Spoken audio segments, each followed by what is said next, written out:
참사와 감정 그리고 치유.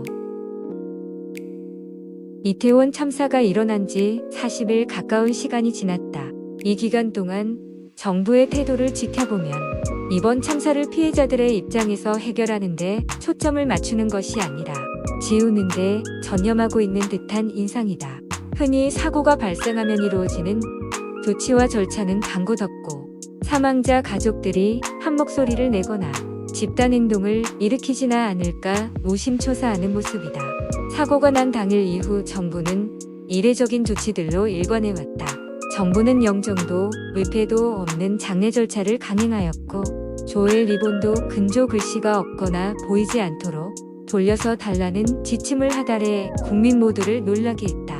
명단을 공개하라는 요구에 행안부 장관은 명단을 확보하지 못했다고 큰소리쳤으나 거짓으로 밝혀지기도 했다. 현재 이태원 참사로 책임지고 물러난 정부 관계자는 단 한 명도 없다. 현재 책임과 관련 조사 대상이 된 이들은 사고가 발생한 이후의 후속 조치와 관련된 사람의 한정에 선을 긋고 있다. 정부가 제시하는 이 같은 조치와 태도만으로 피해자 가족들은 가족의 죽음을 수긍하고 받아들이게 될 것인가? 인간은 자식이나 가족을 보낸 원인이 밝혀지지 않은 상태에서 아픈 감정과 고통이 사라지지 않는다. 책임지는 이 하나 없이 분노가 가라앉지 않는다.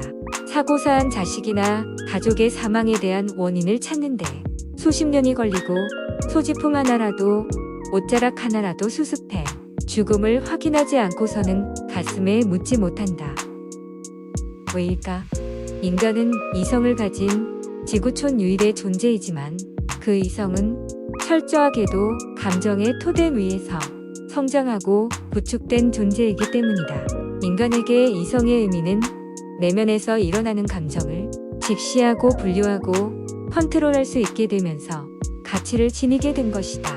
이성은 내 안의 감정을 객관화할 수 있게 되면서 고차원의 인지적 축적과 사고가 가능해진 존재이다. 그러나 상처받은 감정이 편도체에 누적되고 우리 기억 속에서 해소되지 못한 채 쌓이면 넘어갈 수 없는 감정의 장벽이 되어 이성의 전진을 가로막는다. 이성이 다시 본연의 재기를 가게 하기 위해서는 감정의 치료가 우선인 것이다.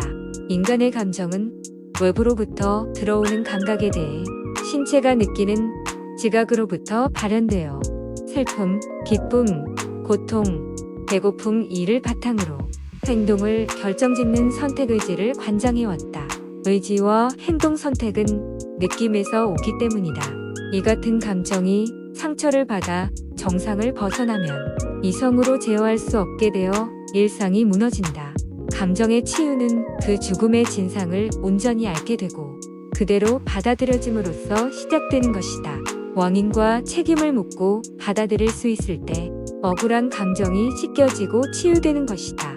그런 후에도 해소되지 못한 감정 때문에 자신을 학대하거나 방황하는 과정을 겪기도 한다.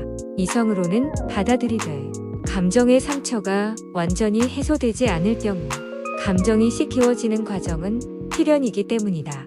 감정의 기원은 우리 신체의 고통, 배고픔, 두려움, 기쁨 등 몸으로부터 올라오는 느낌에서 왔다. 그렇기 때문에 감정을 해소하기 위해서는 감정의 소재가 되는 느낌을 가라앉혀야 하고 그것은 철저히 육체와 관련된다.